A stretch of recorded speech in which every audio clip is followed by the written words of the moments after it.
everybody. Chelsea and I are so excited to be here today with artist and activist Malynda Hale. Thank you for joining us on the Collective Table podcast. Oh, thank you so much for having me. Just to kind of get started, can you just tell us a little bit about yourself and particularly how you got started with music? Has it always been in your life? Yeah, it has actually. I grew up in a very musical household. My dad was a musician, and then my grandmother on my mother's side was a singer as well. So we always had records playing. I grew up listening to, all the oldies, the good stuff, Sam Cooke, Charles, Ray Charles, Stevie Wonder, all of them, right? And Whitney Houston was my idol. I wanted to be Whitney Houston when I grew up. And, when I first heard her sing the national anthem, I think I was 5 years old. That's when I was like, I want to do that. I want to do that. So from then on, I grew up singing in church. I did musical theater. Then I went to college for classical voice. I majored in vocal performance, minored in musical theater. And then after I graduated, I just kind of hit the ground running and just made music my full-time career. So it's always been a part of my life. I'm so jealous of people that are musical. My brain just does not work that way. I so appreciate music, but I don't understand. I know there's so much that goes into it. And I'm glad people are musical that I am not. Yeah. Well, we need listeners as well. So I just think it takes so much courage, because you're just putting yourself out there, your art, your work, your words. And I mean, especially to hear that you went right into it, professionally full time. A lot of people, try to figure it out over time, but you just dove right in. Yeah, I always knew it was what I wanted to do. And I was very linear in that sense. I mean, I've always been involved in many different things, performing, acting, hosting, different things. But music has always been my main passion and my main love that I've wanted to do since I was 5. Is it writing music that do you write a lot of music, or is it more performance or combo? It's both, actually. I started really getting heavy into writing songs when I got into college. Mm-hmm. But I had written songs before. They were terrible, but I did write songs before that, before I actually got training, quote unquote. Performing, like I said, doing musical theater, performing with the band, session singer, singing background for people. Any way that I can sing, I will figure it out, and it gives me joy. Are there specific points or individuals in your life or in this process that you feel, okay, this is somewhere, like you just said something, you said, until I learned how to write songs, I don't even think I realized you have to learn how to do that. I just thought, well, people just have this gift. Yeah. Well, for me, when I say that, it was really understanding song structure, chords, how to and when to put in a bridge of a song, or maybe to repeat the chorus at this point. So it's really that, but it's also just taking the time to listen to more music. And I think music is what I love about it, is that you can express yourself so differently from everybody else. I mean, people that do neo soul music express themselves very differently than people that do rock music. And learning about expression through different genres was something that I got to learn in school, which I was very grateful for. So that helped me kind of pare down what I connected with and kind of settle into this more singer-songwriter kind of pop soul vein of music, as opposed to wanting to do R&B or wanting to do classic rock or anything or even do classical music. I went to school for classical music, but I had no intention of being an opera singer, right? I just wanted to be trained so that I could sing forever and never lose my voice. So that was what I appreciated about kind of just getting more structure in how to create songs and make them the best they possibly could be. So pop soul is the genre. Yeah. So soul, we're a spiritual podcast. What does that mean to you? Soul and music connected, and the intersection of those two things. What does that look like for you? Yeah, I love that question, because I think when people hear the word soul and compare it into music, they start to think more R&B, more blues, soulful things like that, right?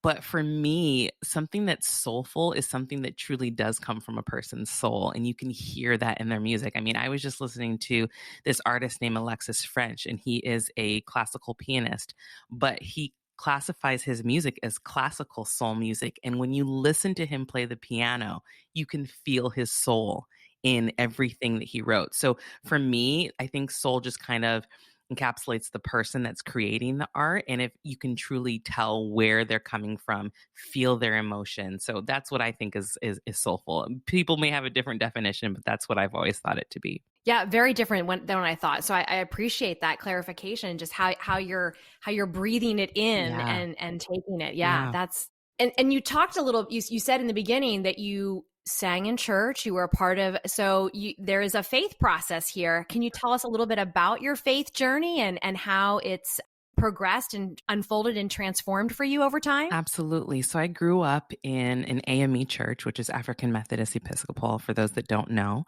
And it's one of the oldest churches in Santa Barbara, one of the only Black churches in Santa Barbara. If you don't know Santa Barbara, it is very much so a predominantly white city.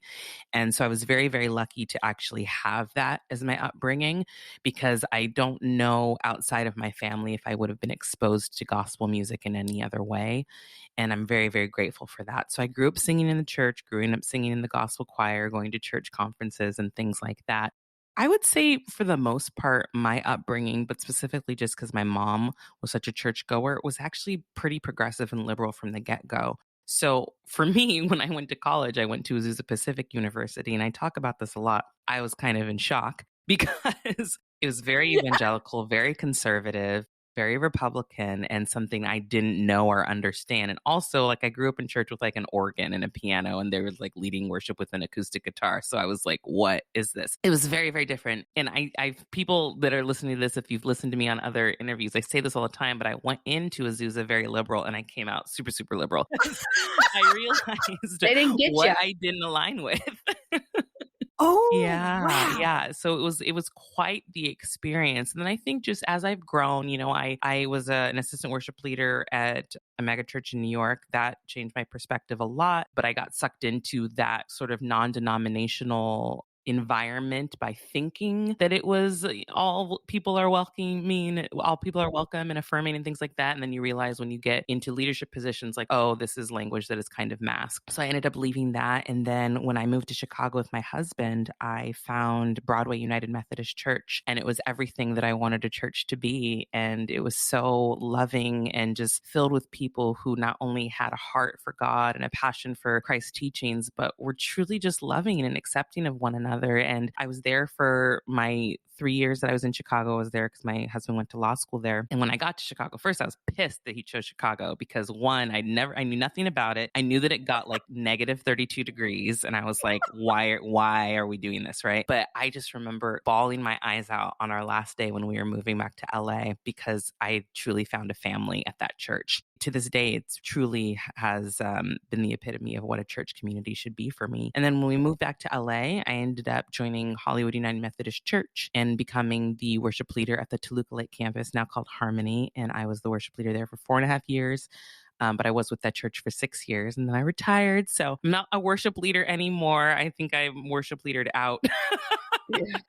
But yeah, my experience just in churches has been up and down, but my faith is something that actually has grown so much because of the experiences that I've had, and honestly because I've taken the time to just figure out what it means for me to be a Christian and have a relationship with God on my own, and really trying to move forward in my life with how Christ did. So it's obviously hard to do, but that's the whole point, is that you're trying to try to do that. You said you went to Azusa Pacific. You stayed there for the entire 4 years or however long it took you. I was there 4 years. Did you just find it was over time, it just got more and more complicated? And so, I love that you said you became super liberal after. I was always involved, in the choir, involved in the theater, because that's what my majors were. And I just loved performing. But I really tried to just listen rather than speak up, which is very different from who I am now.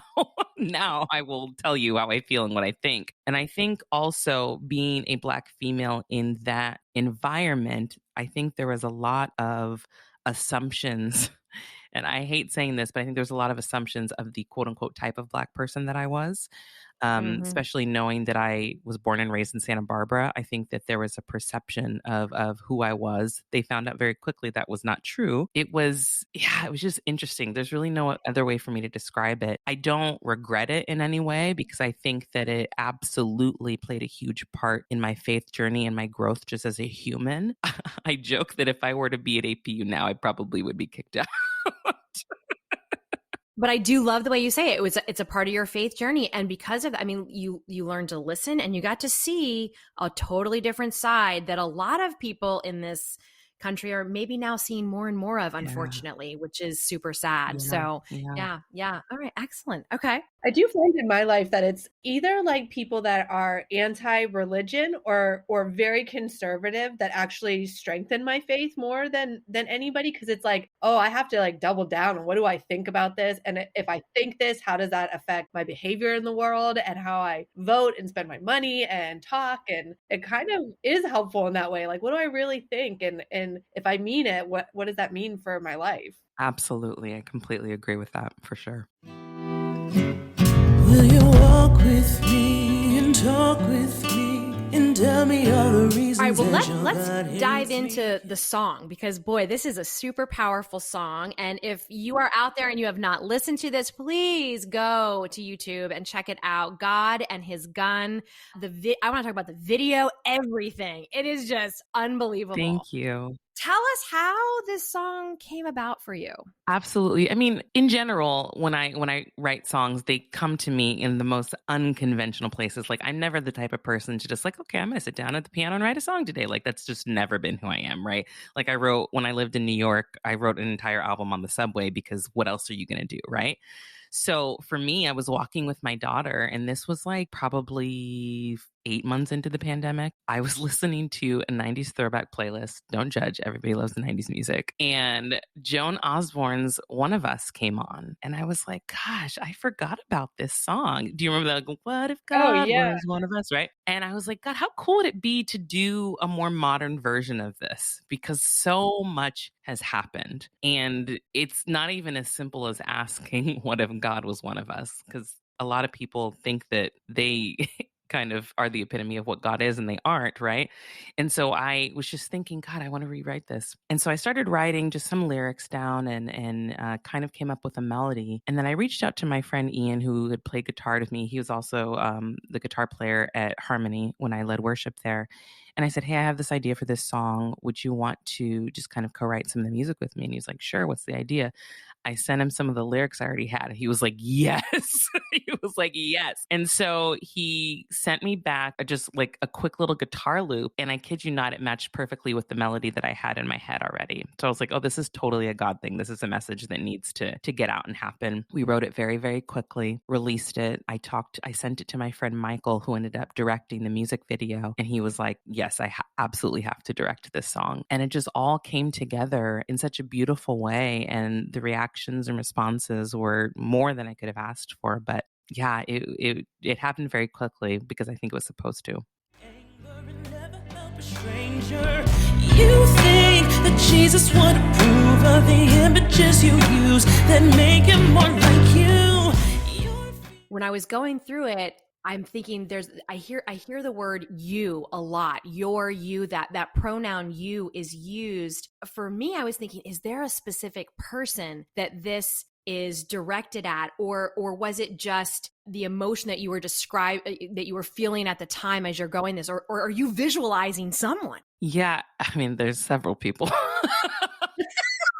You don't have to name them. You can just describe them. In general, I think my mind, when I'm saying you, I'm more thinking the collective group. And it specifically is white evangelicals, right? That's just really who the song is directed towards. But again, there are some very specific people, like I won't name, but very specific people that inspired some of those lyrics as well. But as a whole, it's speaking to white evangelicals. You know, I felt a little convicted in that as well. Like that you were singing to parts of me where I hold like certain prejudice or certain like I've been trying to unlearn a lot of toxic Yeah. theology and a lot of toxic whiteness and all these things. So even when I'm listening to it, I'm like, okay, there's still parts of that are true for me in this song that I need to continually be working on or aware of or paying attention to, like, Jesus wasn't a white man, Yeah. Republican, middle, and just like, I know that. And I know God's not a male and like all those things, but it slips in all the time because Yeah. it's just so baked in. And so when I'm listening to it, I'm just like, oh, this is still, I participate in the white culture of church and like benefit from it and have to continually dismantle those parts that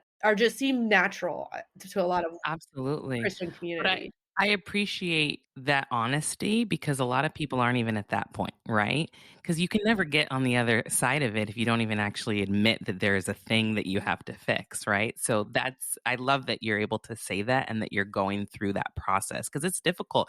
And I do have empathy and sympathy in that case because how hard must it be to have to unlearn literally everything that's been browbeaten to you probably since you were born, right? It's Yeah. difficult. And so I'm in the position that I feel like I'm totally comfortable having these conversations with people, allowing them the space, letting them know, like, hey, I get it. I'm not going to judge you and I'm not expecting you to get it right in 24 hours. Like, I have grace, and I'm willing to do that. I also realize some people are not willing to, and some people don't have the bandwidth or the emotional, capability to handle it. It's a lot. It's exhausting. Those conversations are exhausting, but I love that we're the place that you're at. That's great. Make it more like you. Your fear is haunting you. I love the verse, your fear is haunting you. And I kept thinking, like, why are those particular words standing out for me? And I think it's because absolutely there's a fear that like I have certainly been born into, raised into the water that I have breathed, and it sits in there. Yeah. And it haunts you. So I love those words, just really stood out for me. Thank you. I was listening to Brene Brown's podcast, and she just had Richard Rohr on it. And did you listen to the episode We're as well? fans. Yes, we are. Oh Yeah, my we're gosh. big And fans. so when he talked about, fear and like obviously entering into a relationship with God based out of fear, like no, it's like people that truly actually know and love God, they find, like he said, they find a lover, not a dictator. And that stuck with me so much. But I feel like so many people that enter into this religion, into this faith, it's all based on fear. And they move through their life just scared rather than just enjoying life and being filled with God's love. They're worried about what God's going to do to them, quote unquote. And that's not a way to enter into any relationship, whether it's with God or whether it's a person on earth, right? So, that's kind of what that derived from. So I loved listening to that episode because I was just like, yes, yes, yes. It's so good. And I listened to, I know exactly the part that you're talking about. And I think for white people, they have this fear that they're going to lose power. They're going to that lose too, yeah. control. And the reason why they have that fear is because they know how we have behaved and treated people who are not white. Exactly. Well, and I think churches for so long have used fear as a tactic to keep people in line and to keep people a part of it and to keep people giving money to. And part of me is so excited for this threshold we are at church right now of like the potential for it all to be knocked down and rebuilt into something that isn't fear-based and is love-based. And I think we're like I don't know, like there's a lot of fear about what's going to happen to the church, especially United Methodist Church right now, and what's happening with religion as people, stop saying they're religious. And I'm like, I actually think it's a cool opportunity because maybe there is a way to rebuild something that looks closer to the kingdom of God as opposed to the kingdom. Yeah, no, I absolutely agree. And I love this movement that's kind of happening of, now it's called like deconstruction, but I do love this movement that's happening of actually going into Christian critical thinking because the church is not known for critical thinking, right? They don't encourage it in any way, shape, or form. They want you to just believe what they're told. But I actually think, as you said, like it makes your faith stronger when you ask questions and you dive deeper and you want to grow closer to God in the right way. And you want to go outside of the building that you're told that's where all the answers are, when there's plenty of answers outside. And I think about Christian history. I'm actually in seminary right now, on track to be ordained in the United Methodist Church. And I think about Christian history.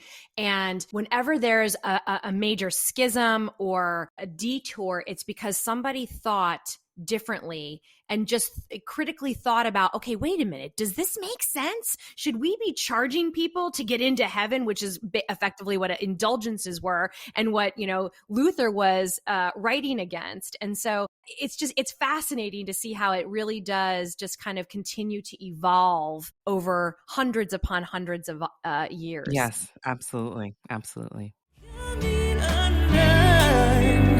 You could choose to love, but instead you run. So I'll leave you to your God and his gun.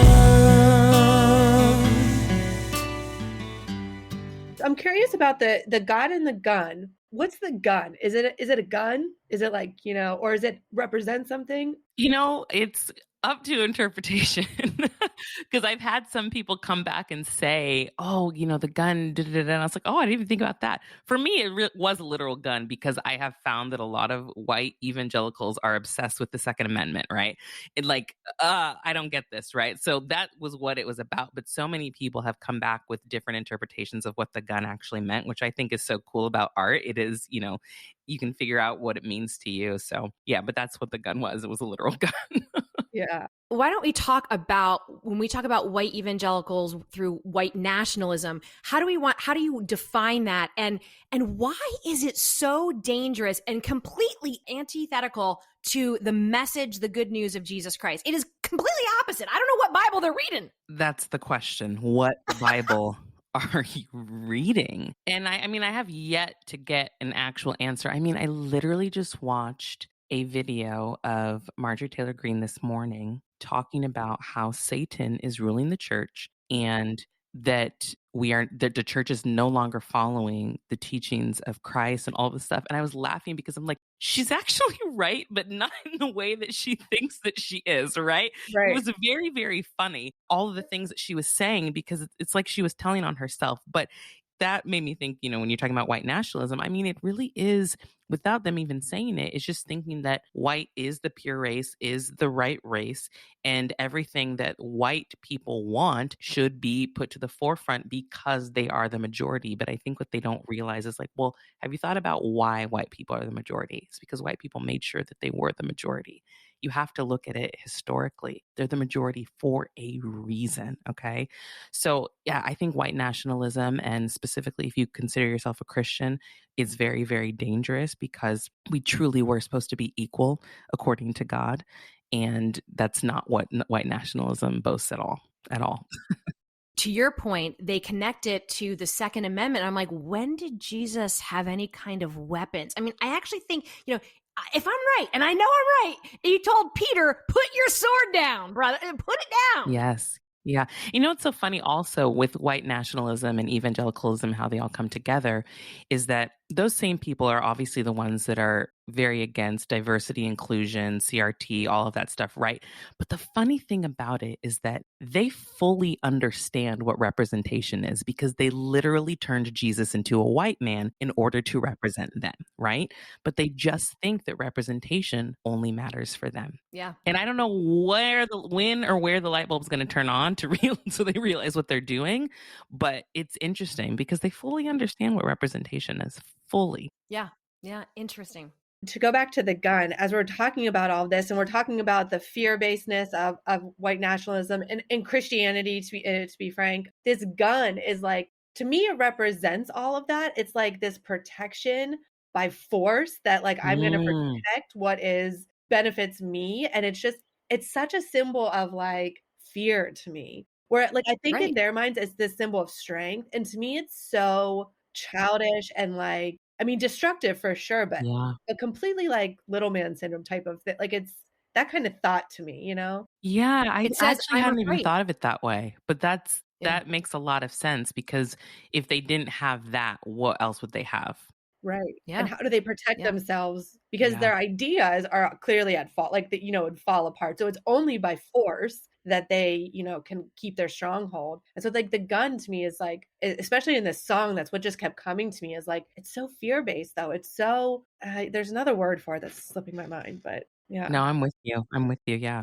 That's even like the same thing. We've turned Jesus into a warrior as opposed to like someone washing someone's feet. And that's what they expected, right? They expected a warrior to come and save them. And what they got was a humble baby. Yeah, the only warrior he is a social justice warrior. That's right. Yeah. That's good. Yeah. And it goes back to like this image of Jesus is just reinforced. This white warrior, is just so reinforced. You don't even have to pick up your Bible to get that image because it's everywhere else. It's like in art, it's in movies, it's in speech. Like it just exists in the water. And to kind of like think through that, I mean, we need like, I really think this song is prophetic. Like it's very like, we're looking at our current day and we're saying, what about this? What about this can I push back against? What about this like could look different? We need voices like yours, Malynda, to be out there to give us new ways or to challenge our thinking. I mean, one of the reasons I love being a Methodist is because one of our sayings is like, you don't check your brain at the door. Like it does take critical thinking, and we are given Yeah, reason for a reason. And so to kind of help us to think about some of those things. absolutely. How did the idea for the video come up? Was this a collaboration? Was it, I mean, because it's powerful. Thank you. Yeah, I had many meetings with my friend Michael, who directed it, and he came up with 90% of what the visuals were going to be. I mean, he's directed so many things. He works in New York, and it was also just kind of serendipitous. He happened to be in town the week I wanted to shoot the video. And so it just all worked out. It was Here we go. crazy. Like totally got aligned, right? But yeah, all the ideas that he had from, the costume changes, my hair changes, the dancing, the congregants, everything about it. There's so many elements to it. And I'm just so appreciative of the work that he put into creating something so beautiful. What's been you said earlier that the response has been really positive, very interesting. I was looking at some of the comments. What has surprised you, and what is like, okay, that's what I expected? I'm surprised I didn't get more hate. I was kind of like waiting for it. I was like waiting. I was like a little hoping for it, to like maybe start a dialogue, but I really didn't get much. There's only like a little bit. So that actually was kind of disappointing. But in general, no, I just think it gave people thanked me and appreciated it. A lot of people felt the same way, didn't know how to put it into words. So they're glad that they have this song now to use. So it was pretty much positive, which I'm not going to complain about that, but I was kind of shocked. Like, gosh, where are the haters? Where are you guys at?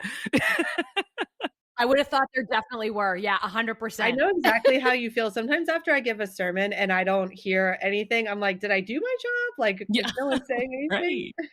Yeah. Did I push you You enough? get some people pissed Yeah, off. a little bit. Jesus pissed people off, Right. Amen. Into diatribes. If God can use you, why not me? Is there a reason for what you believe? Dana came up with this question as we were preparing for the interview, but I'm really curious your answer. And how can white people be better allies to people of color, especially I think in the church? Yeah. Oh man, especially in the church. I think first and foremost, what you are doing, Chelsea, in acknowledging that you still have parts of you, right? And a lot of it, I think people don't realize it's kind of ingrained in our DNA. It just is. It is, right? But once you know, you just have to do better, and then you have to work to actively fix it. So I always say, first and foremost, listen to people of color. Just listen. That's the first step. Because if you don't know and you don't listen to another person's story or perspective, then you won't know what your next move should be. But if you think already like, oh, I'm not racist, okay, well, maybe you don't think that you are, but that doesn't mean that you're anti-racist yet. So those are two very different things. Listen to people of color when they tell you what you need to do, what you need to listen to, resources to read, things like that. Listening is the number one thing that I would say. But also invite them to the table. That's the most important thing. We're on the collective table, right? That is what you should be doing. And not in a way that makes them feel tokenized, but in a way that makes them know that their voice is valued and needed. I think that's what's most important. And I know it can kind of feel like a fine line, but there is a way to do it. But you have to invite them to the table. That's the most important thing. So listening and inviting. I think the other thing we've learned in a couple years of doing this work is like, we're going to mess up. Like, we're going to make mistakes. For sure. Part of that is just like putting down our egos to say like, but we're going to start because like our comfortability is not greater than like Black people's lives and experience and work in the world. So like we make mistakes all the time, and we're just trying to not let us stop us from continuing to make more mistakes. Absolutely. And give yourself grace in that situation too. I think that's the other thing, is that some people also don't even want to move forward because of that, because they know they're going to mess up, because they're not going to get it right the first time. So it's easier just to not do anything at all, to just ignore it, not talk about it. Right. Maybe they think somebody else's voice is more important at this time, or like, oh, somebody else will deal with this. Like, no, it's okay if you're going to mess up. It's okay if you're not going to get it right. But the thing to move forward is that you're going to have to correct it once you do. Yeah. You got to start. Yeah, absolutely. Absolutely. We rarely get through interviews without talking about Brene Brown, but Brene Brown has in her latest book, Atlas of the Heart, she says one of the most important things we can do is to hear other people's stories and then believe them. And I think that's so true when we're talking about people that have such different experiences. I can never see the world from like a Black man's perspective. I have to listen to his story and then believe it and not try to put my own interpretation onto it. And it sounds like that's what work you are doing on the We Need to Talk podcast. I mean, you're having these conversations, right? And really, really getting conversations going. Just tell us a little bit about the podcast. Absolutely. So the podcast actually started as a live panel series that I was doing at Harmony of bringing issues of social justice into the church. I wanted to do that because talking to people, I know a lot of people asked me, what can I do? What can I do? When Black Lives Matter started back in 2016. And so I was like, we need to just have conversations. And conversations to me are the bedrock for everything. Everything starts with a conversation. People need to be able to converse with each other. So after I did a few of those, I think I did 4 or 5 of them on different topics: race in America, criminal justice system, LGBTQ inclusion. I was like, podcasts are a thing. Let me just start a podcast. And it's just grown over the last 3 years that I've been doing it. And I'm always coming away from every conversation that I have feeling like I learned something that I didn't know, a new perspective. I'm very humbled by a lot of the people that I chat with, but people just have to be willing to have those conversations. So I hope that in doing the podcast, it does expose people to different perspectives and different ways of thinking, and just getting to a point of saying like, oh, I never thought of it that way, because that's really what you want people to say. Even if you maybe don't change their mind fully, you want them to get to understand your perspective and understand a certain concept so that they're not just so stuck in their ways and staying in their echo chamber. So yeah, the podcast has been very, very important to me with facilitating conversations. And it was never intended to be a spiritual podcast, but I just have ended up having so many, faith leaders and spiritual people on my show. I have a wide variety, but it does take a kind of spiritual undertone to it. But the conversations have been really, really meaningful. What's been one of the more challenging or difficult conversations? Honestly, I haven't been blessed enough to have a too difficult conversation. And I say blessed because I do like being challenged. And it's not that I haven't reached out to people that I have opposing views to, but some people just don't want to have a conversation about it. They'd rather tweet 140 characters, but if you want to sit down for 40 minutes and actually have a conversation with somebody that you don't agree with, then it's a different story. But I will say one of the most exhilarating and beautiful conversations I had that I go back and even listen to sometimes because of how many gems were dropped was when I got the pleasure of speaking with Dr. Cornel West. And I just saw him speak. He's just unbelievable. I mean, talk about somebody just truly living the way that Jesus intended us to live. He is the epitome of that. And he just shared so many things that I take with me on a day-to-day basis. And I am forever grateful that I got that opportunity. Okay, so the audience needs to go check out your podcast and listen to that. I'm writing myself a note. Yes. One of my favorite episodes and conversations, hands down. I was going to say, and I also, as I was doing research and checking out your website, I also wanted to talk a little bit about Black Voices Heard Project and tell the audience about that work. Yeah. So shortly after George Floyd was murdered, and then Breonna Taylor as well, I had a friend reach out to me again asking, what can I do? How can I help? What do we need? And I was like, let me think of something, because aside from all the other things I'm doing, I want to figure out something as well. And he is a photographer. So I just had this idea because I've always been a huge fan of Humans of New York, right? But I thought, what if I did something like that, but it's just about the Black experience? And so we started this about a year ago. And, we're trying to pick it up a little bit more, but we've been able to interview and chat with so many incredible people and hear their stories. And I'm grateful that they've had the willingness to share, because a lot of it is traumatic. I mean, growing up Black in America is not easy by any way. So I hope that when people read these stories, they get a little bit more understanding and perspective as well. But we're going to keep it going. And it's just an ongoing project right now on Instagram, Facebook, and YouTube. But the stories are really remarkable and the experience that some of these Black Americans have had. So the whole point is just to share stories, like you said, and believe them. Yeah. What else is next for you? I mean, if you can add something else to your plate, because I also know you have a little one too at home. I do. And she hates when I work. Hates it.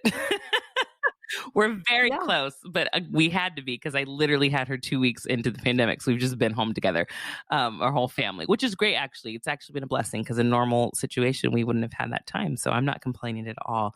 But I am working on a children's book and a book, which is actually called I Never Thought of It That Way. So I'm writing that currently. And then obviously new music will always come. I'm always recording something, working on something. I also own an entertainment company. So we do now that live music is coming back. I know the list just goes on and on and on. I don't even like to tell everybody all of the things that I do because I just get this look, like those squinty eyes, like I'm crazy, which I am, but I thrive when I'm busy. When I'm bored, I go crazy if I have nothing to do. But yeah, so everyone can always, keep up with me on my website and social media and see all the things that I'm doing. That's what I went to your website originally, and I was like, activist, actress, musician, mother, owner, just like the list. I was like, oh my gosh, I thought I was busy. Yeah, like seem busy. Yeah, it's all good stuff. I'm always working on something. Yeah. Well, Malynda, thank you for being with us. I mean, this was just such a profound conversation, I think, for myself and for Dana and for our listeners. And we're grateful for the work that you put into the world. It's such a gift. So thank you. Amen. Thank you so much. Honored to be here. Thank you.